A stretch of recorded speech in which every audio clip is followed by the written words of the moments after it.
Hey, welcome to another episode of the InNOLEvation Mindset Podcast, powered by the Moran College of Entrepreneurship. I am Mark McNees, your host. And in studio today, we have Ashley Guy, the CEO and founder of Tallulah, and several other businesses that we will be learning about. Hey, Ashley, thanks for coming in. How are you doing today? Hey, I'm good. Thanks. Happy New Year. Hey, Happy New Year. You're the first podcast of the new year, and we actually have a studio audience of our podcast class in here, which is also a first. So several firsts going on. So just tell us a little bit about yourself. I know you're originally from the West Coast, which so am I, but I'm from Southern California. You're from, I don't know if you're from Seattle, but tell us a little bit about your upbringing and just what brought you to Tallahassee. I'm from Seattle. I grew up there with my parents. They both worked in, my mom worked for a nonprofit and my dad worked for the government. Moved here about, I'd say, 8 years ago. And when I was in Seattle, I was a teacher at an alternative high school. Okay. And I went to a local college there. Before that, I spent about 8 years in Norway. I speak Norwegian. Oh, wow. Spent quite a bit of time abroad, but I didn't ever study business. I didn't take any business courses. I didn't do much. I was a teacher. I didn't think I would I didn't realize I could do a business. I didn't think about that until I came to Tallahassee. Well, tell us a little bit about that. Tell us about what got you started in the business and what event or course of events led you to say, hey, I can do this? I've always been good at seeing opportunities. I can see anything. Before breast implants got big, I was investing in breast implants. I made a lot of money off of that. I'm good at seeing the market. I'm good at seeing opportunities. I read the Wall Street Journal every day. I read the newspaper every day. I always have since high school, and I still do that today. I get a hard copy of the newspaper. I swear by that. So when I had moved to Tallahassee, I didn't really want to go back to teaching. It was a lot less pay here. I wasn't excited to teach here. And my grandmother had just died.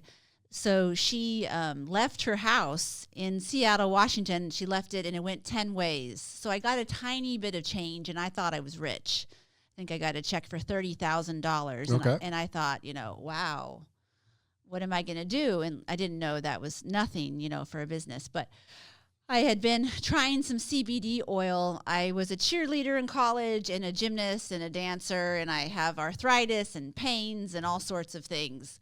So I was using CBD oil and just liking how it made me feel.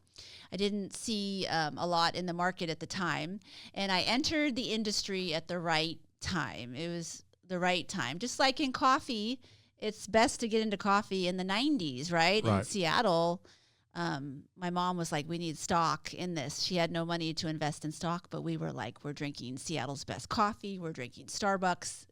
You want to get into the market for your industry before it's hot. Right. So I got in at a good time, opened up Tallulah with my grandma's money, didn't know what I was doing, found a space in the Market District, which ended up being great. It's still our flagship store. We have 9 stores. I have 9 stores now. It was the first store, and it's still our best money-making store, and it's just been off and running since then. Super interesting. I love origin stories. Tell us a little bit about Tallulah. I know you offer other things than CBD. Could you kind of tell us about the products that you offer and how each one of these products are used or how customers use them? Sure. So when I first opened Tallulah, I was a fan of Zoe's Juice Bar in Seattle. So at first I thought I was going to open a juice bar, but then I ventured more into the CBD realm. But I liked having a female name, so I Googled hipster girls' names, and Tallulah popped up with the T. I thought it would be good. So I liked the name. We've been a strong female company ever since. And then it's just veered into more of the smoke shop market Okay. since then, because that's where we make our money. And the thing about Tallulah that people don't realize is our customers are mainly men, blue collar, college students. 70% are men. And we have VIP customers, so the register will identify the top 10% of customers, and those are the guys coming in every week. They're the bread and butter of Tallulah. That's how we keep going, is these weekly customers. So in retail, as you know, a lot of stores are seasonal. Mm-hmm. They do all their business at Christmas or holidays. Right. We are steady throughout the year with our steady, reliable customers who keep coming back. We sell, CBD is probably 4% of what we sell now. Okay. A lot of it's THC. We have the float pods at the Railroad Square location. We have kava bars. We sell a lot of kratom, a lot of kava, trippy mushrooms, a lot of mushroom options. We sell mad honey. That's a new trend. It's a honey that gets you high. We sell 7-0H, which is a stronger form of kratom now. We sell a ton of alternative drinks. Okay. So anything alternative. We sell vibrators, Love Shop products. Okay. A lot of alternative products. Okay. So, and at Tallulah, you do the Love products? Since day one, we have a full case of Love products: boner bears, blissful bears, woody worms, Okay. vibrators, everything. You can find a case, and a lot of men come in, and then women too, and they never say anything about it. They just try something, and it's kind of a hidden subject with older people. They wouldn't know they wouldn't even know that something was out there to potentially help them. So they see it in Tallulah, grab a bag of gummies and try it out. All right. I love it. Yeah. So I want to go through each one of the products and just kind of talk about like why different products for different things. We already talked about CBD and how it helps with arthritis. I would imagine you're rubbing that on problem spots, or are you taking it as well? Well, it's good with pain to do an internal CBD or CBG, cannabigerol, the mother cannabinoid. It's really good for inflammation, to do an internal and a topical treatment, and to also do a float pod session. But the majority of our business is getting people high. Okay. So that's 90% of what we sell. And I'm not afraid to say that. No, that's great. So yeah, we're not a natural wellness store. We are an alternative product store, a higher end, and we have a lot of products that give people different effects, trippy effects. Well, let's talk about those. So let's talk about cranium first. Tell us a little bit about cranium, why people take it, and what are the effects? So kratom. Yeah. It's really popular in the Panhandle, and it's really popular in the coastal cities. A lot of students in the audience here know about kava bars. I love kratom myself. I can't do THC. I don't like to get high. I don't like to lose control. I have vertigo and motion sickness, so I can't do THC. But once I found kratom, I can do a tiny bit of a kratom drink. I have a can of kratom, and I just feel great. I'm seeing rainbows. I'm not high. I'm happy. No anxiety. Life is looking great. I can tackle the toughest mountain. It just gives me that boost. And when I was a teacher in an alternative high school in Seattle, the kids were smoking in class, all sorts of issues. I could have used some help. I could have used something, and all I had was alcohol. But nowadays, there are a lot of other alternative solutions to feeling better without the alcohol or without getting a serious high. Okay. So tell us a little bit about the THC products that you offer, and also talk about the legal landscape a little bit. I know that there's been a lot of changing policies here in Florida, and I'd like to dive into that deeper later after we talk about each product, but maybe just touch upon it. Yeah, so I'm a risk taker. As soon as I heard about Delta 8, I was one of the first people in the country to carry it at Tallulah, and that's when we started to see our biggest profit growth. That's when I was able to float to open more stores. I'm completely self-funded, 100% owner of Tallulah.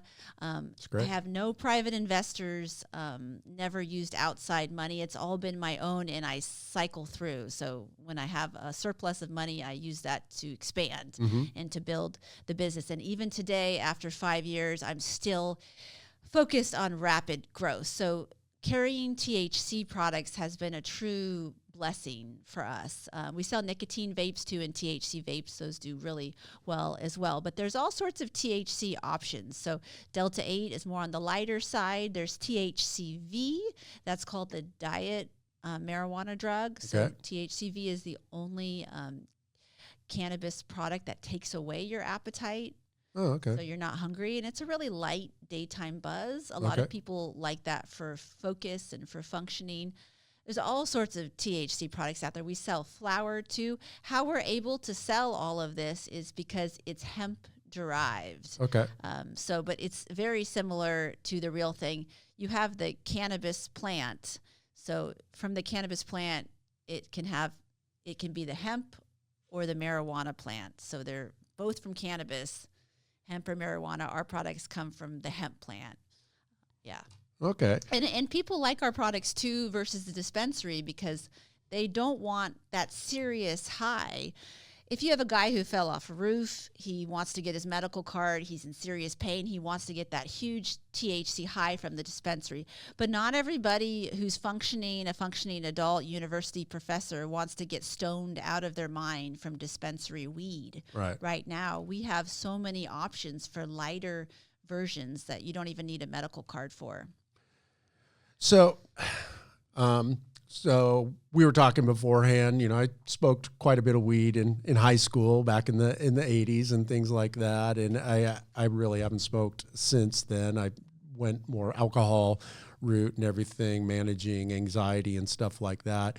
But also I have a tendency sometimes to get a lot of anxiety and things like that. And my son, when Delta 8 was kind of coming on the scene and things like that, and he used to smoke quite a bit. And then he's like, oh, Delta 8 is just like really mellow thing and it'll just take the edge off and stuff like that. I'm like, okay, yeah, that'll be good. And I was meant to be going out that night and stuff like that. And he gave me a brownie.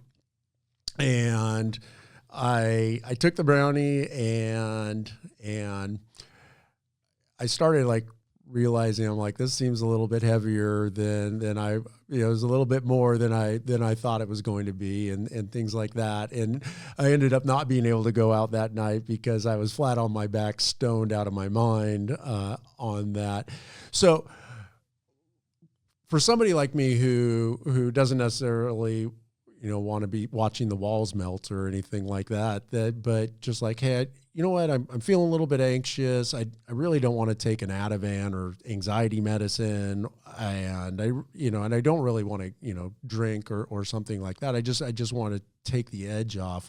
For somebody like me, what would you recommend? Like, what kind of product would you take? It's good to smoke. When you smoke a pre-roll or smoke a little flower, you know where you're at in 5 minutes.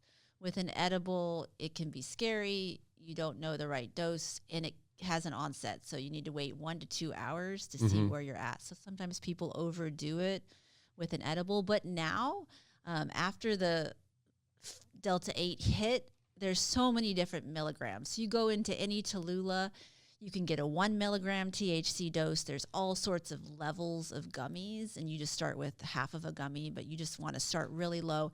Men in general come into the store, and they're like, yeah, I can handle it.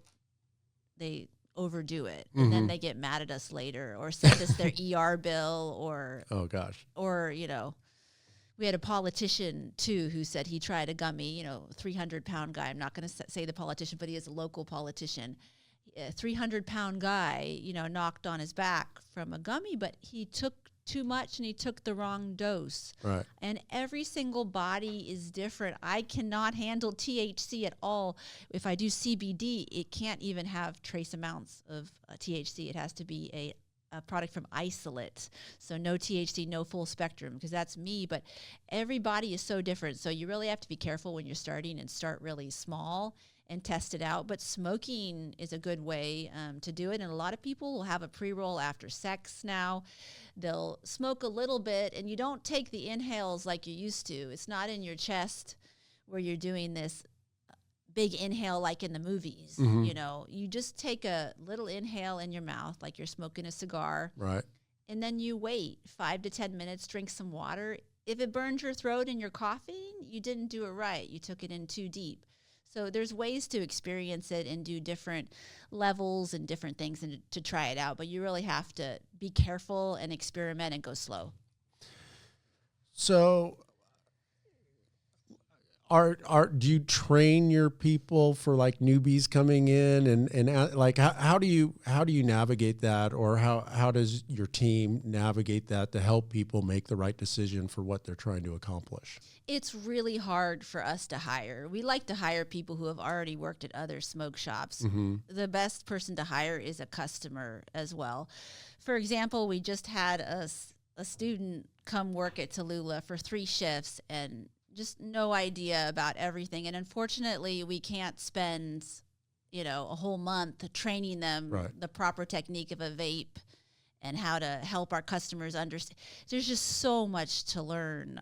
Vaping is its own art as well, the vape device. It's a lot. And you really need to be in that world. So our best employee is someone really excited about the industry and uses the products themselves. So then they can come in and work for us and they already kind of have an idea of what they like, what they're using. But people who are just like, a lot of times we have really capable, smart males and females who come work for us, but they just don't know anything. They haven't tried products and it just takes too long to learn. It's better once they've tested it out. It's just like kind of being a doctor and just thinking you can be a doctor without the knowledge or the training. Mm-hmm. You can't just go into a smoke shop, and we can't train you up either. They tell you in business too, just look for people. I hear this a lot. Look for people who are, capable, smart, nice, good sellers, good with people, but that doesn't work for us. We're selling a drug. We have to be careful. When I'm hiring somebody too, we have 50 employees now. I just hired an awesome guy. He's an FSU student from Miami. He's worked on websites before, had his own Shopify website. He's going to help do our online store. But when I'm looking for employees for Tallulah, I'm looking for people who are just super excited about the industry, who see this industry.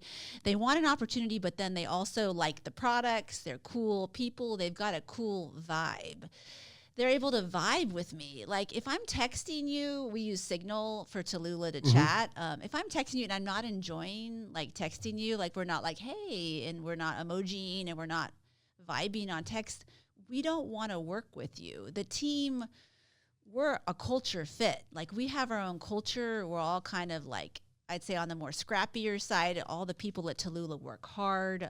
They're working for their money. We pay well, but they're working for their tips. They're working for their bonuses. But you really have to fit into that culture and be more in the smoke shop world to fit in. So it's a little different. Yeah.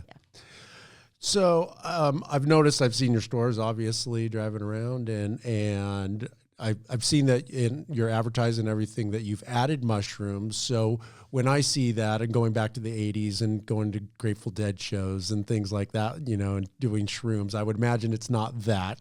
What is the mushroom thing, and what are people taking those for, and what are you selling? Mushrooms are really hot right now. We sell the grow kits. We can't sell the spores in Georgia. They're illegal in Georgia, but we can sell the grow kits. So it is psilocybin you're growing. Oh, but really? What we are selling are grains and spores. Okay. We're not selling you psilocybin. We're selling you grow kits. You can grow it yourself. So it is that. One option that we're selling that's legal grow kits. And nowadays they're making products, especially in California, mushroom products that meet the requirements that aren't psilocybin, but it's hard to explain, but they have these brainy guys out there and gals who can take away parts of the psilocybin, but it mimics it. Okay. So it's very, very similar. They've just done some genetics to kind of make it pass. So yeah, we sell tons of trippy mushrooms.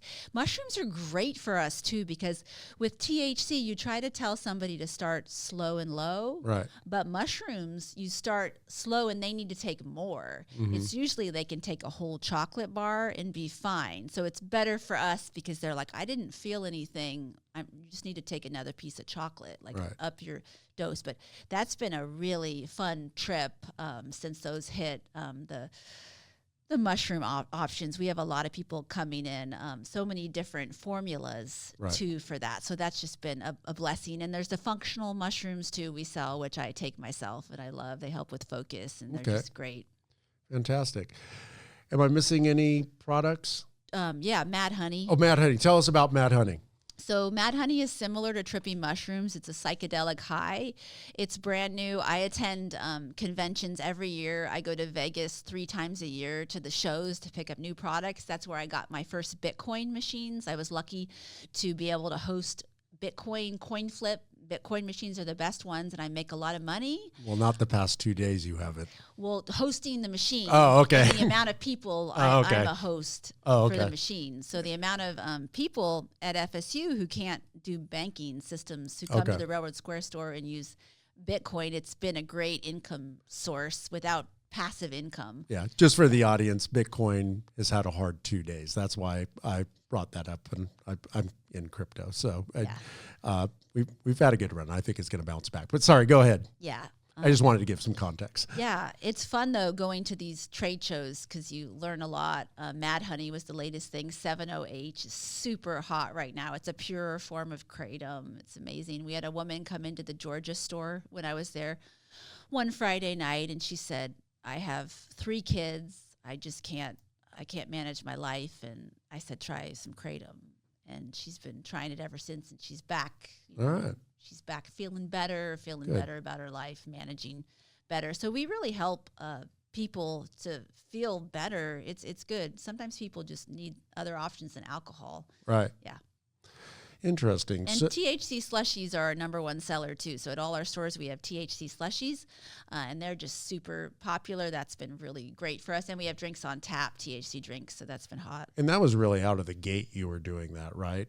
If I remember correctly. Yeah. And the slushies are fun. It's hot in Florida, but we sell slushies all the time. For example, a guy the other day, he came in, asked for a slushie, said really quietly, these slushies changed my life. He said, I was at the Market Street store getting one yesterday, and they just come in, they're in for a minute, they get their slushie and they're out. Sometimes they'll get another one to freeze. So that's been a really good thing for us. Nobody thought to do slushies, but I did. And now they copied us around town, which is fine. But you have to be thinking about more ways to make revenue. If I had just started a CBD store and just stayed on the CBD route, we would have been out of business 3 years ago. You got to keep evolving and keeping hot with the trends. So I want to talk about your other businesses, but before we do, have we covered the products that you wanted to talk about? Yeah, at Tallulah? I don't have other businesses. It's one business. Oh, it's just one business. Tallulah CBD.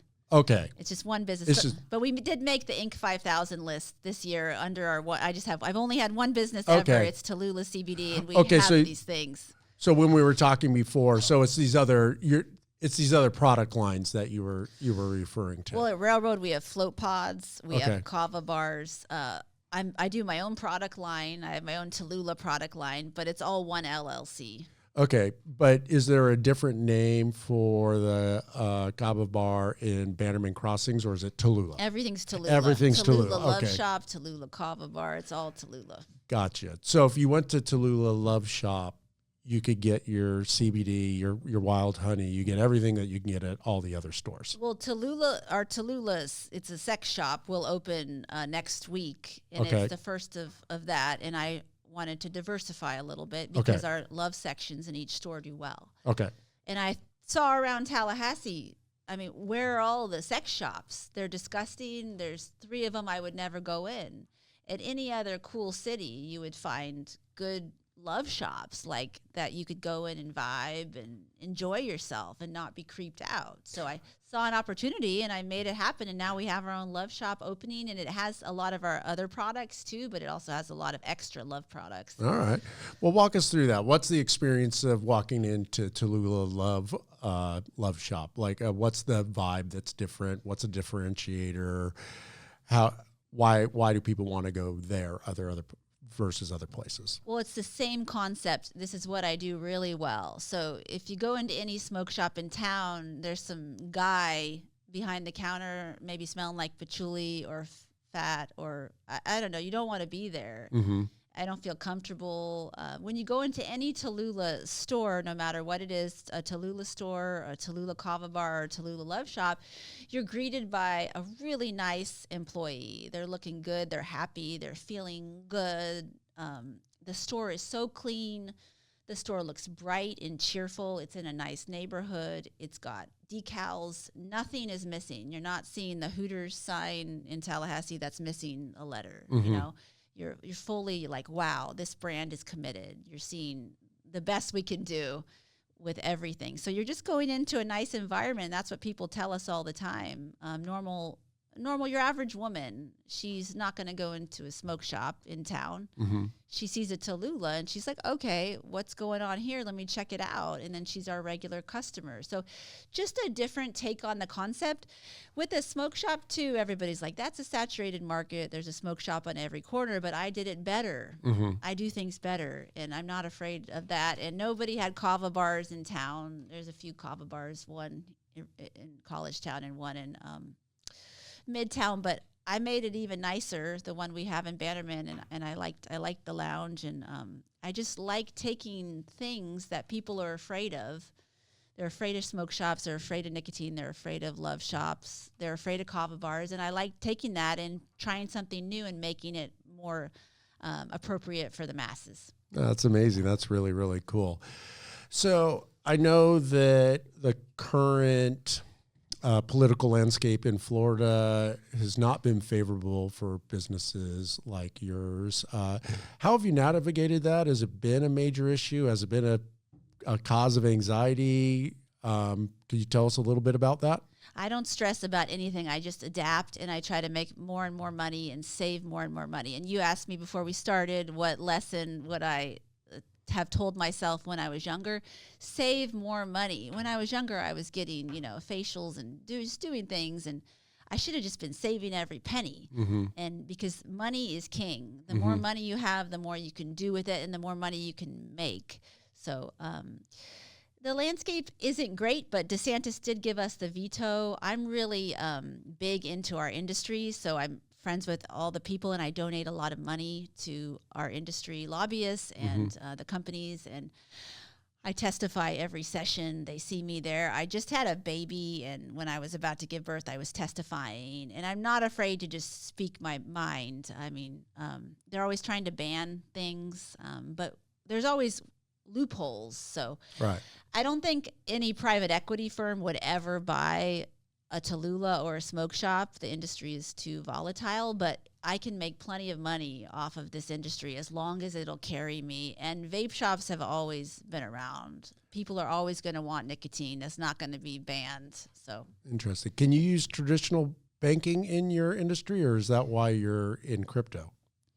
Well, I'm not in crypto. We just have 2 Bitcoin machines that we host that are popular. But I am not able to do banking, but a local bank, luckily, when I was opening my juice bar, I got in then. Okay. And they've loved me ever since. And I put in a lot of money. We made over $6 million this year. Nice. And they treat me really well. And I got in before they kind of knew what I was selling. Okay. And then they've liked me, so they keep me. And that's what I think, too. I'm not afraid, like some of these spots, too, that I get to rent. I get in, and then you want to apologize later. When I put up my music at each store, we have music outside. You don't want to beg for something so they can tell you no. You do it, and then you ask for forgiveness. And then they're usually like, well, you can't do this. It's not in the lease, but whatever, it's done. We'll work with it. So you just got to go, and you got to push hard.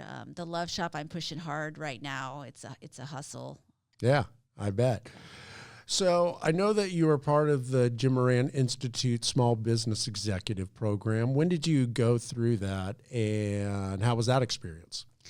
I don't really remember when I went through it. It was interesting. Any kind of continuing education is good. Sometimes I feel like I'm in a lot of networking groups and CEO peer groups and different things, but I don't feel like I can relate a lot to people in the business industry because, like, we were talking about growth in our CEO peer group, and they're averaging 10 to 15% of growth. We grew almost 1,000% this year. We made the Inc. 5,000 list. I'm just on a fast track. I just like to move fast. I have a business coach I talk to every week, and she just says, "You just move fast. That's just how you are." So it's good. When I won the Inc. 5,000 award this year, we beat out Kim Kardashian's Skims brand by over 500 spots. She was ranked 1,000. We were 505. But sometimes when I talk to people, even fellow business people in Tallahassee, it's just a different mindset. But it's been a great town for me. But I think if I was in a bigger city, maybe it would be a little different. People like Atlanta, people would be more on,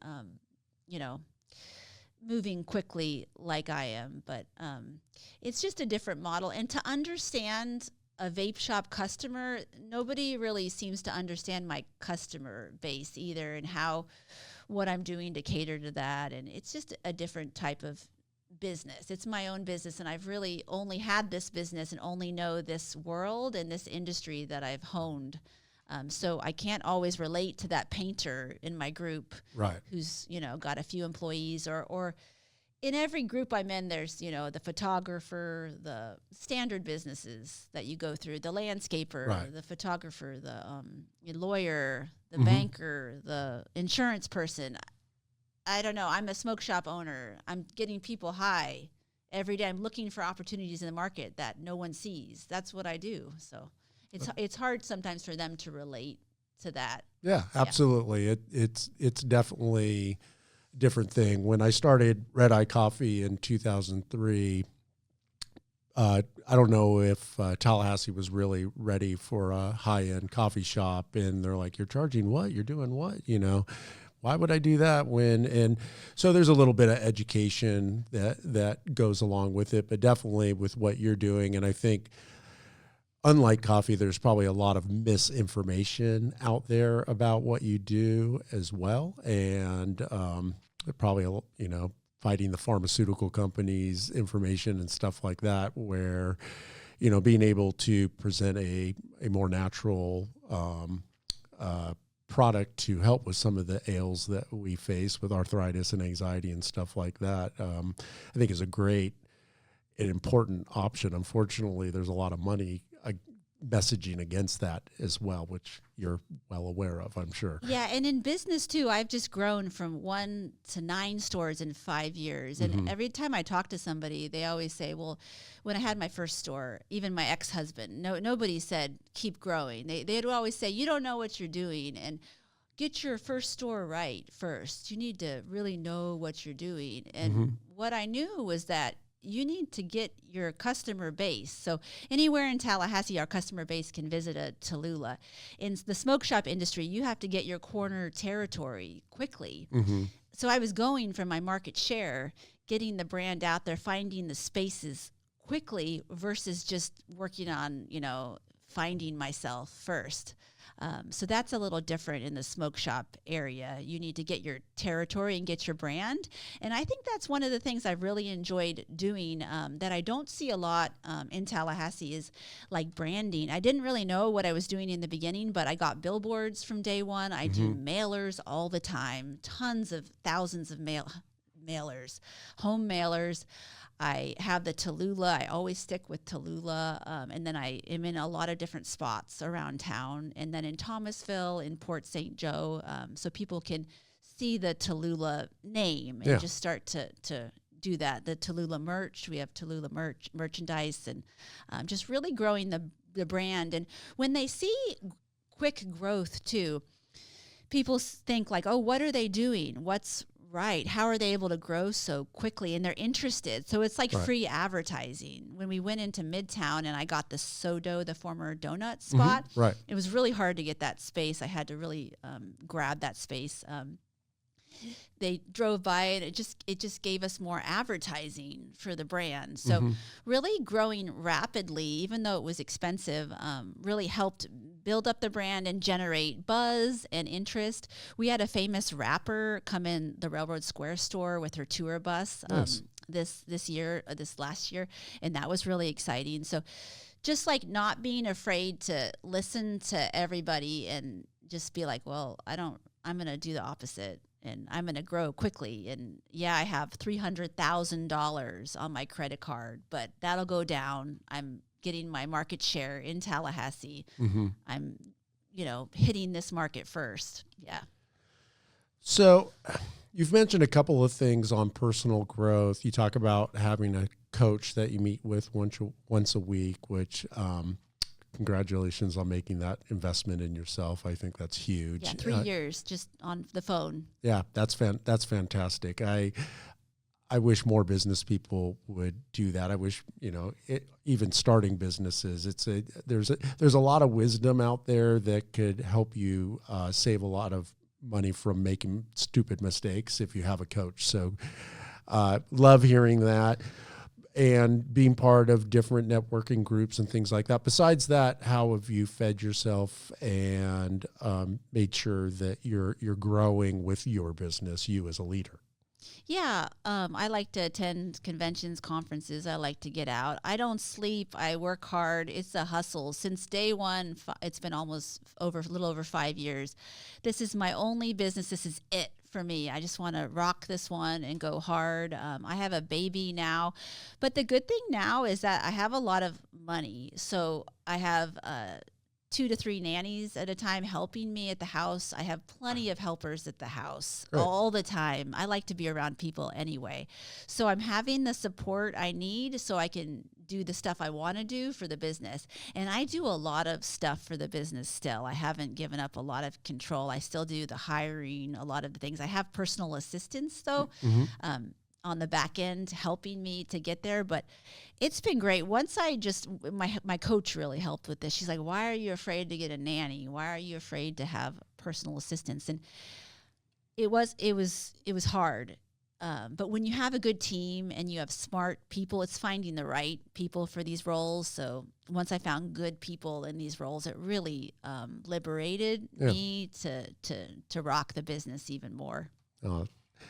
That's great. So I love that you came in and you already answered the question, what would you tell yourself? Save. If you're a female, don't spend money on beauty and stuff. Just save your money. And you need the money. We need money, more savings. More savings, more money. That gives you opportunities. Cash gives you opportunities and freedom. Absolutely. I tell my students that, what do you call a business that runs out of money? Dead. It's not a business, right?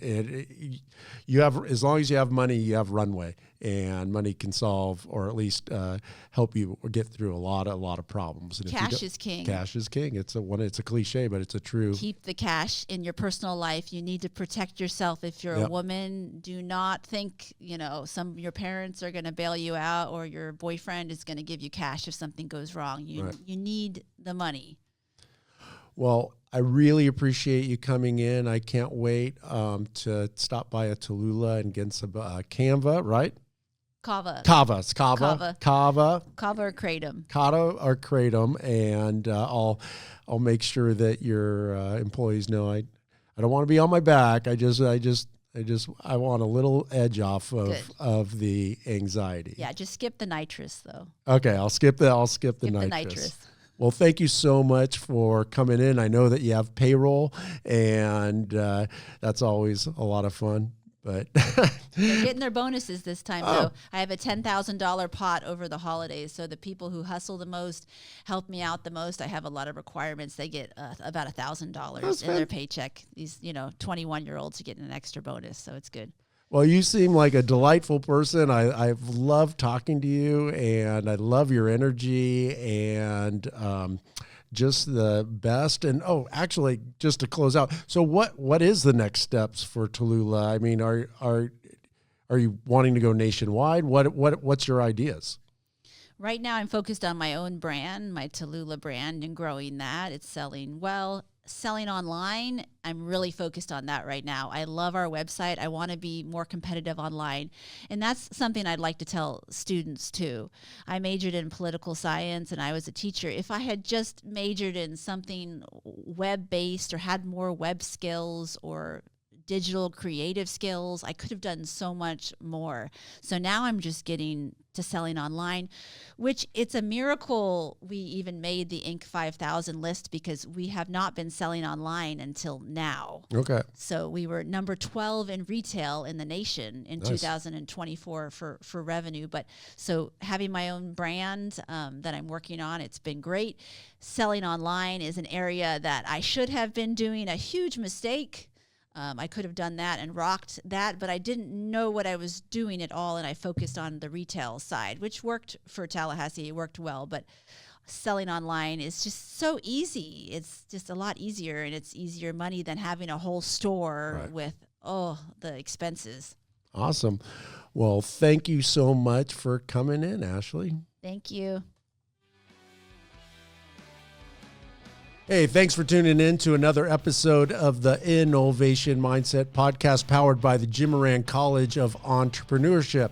Hey, if you like this episode, definitely drop us a like and be sure to hit that subscribe button so you never miss another amazing episode. We will see you next time.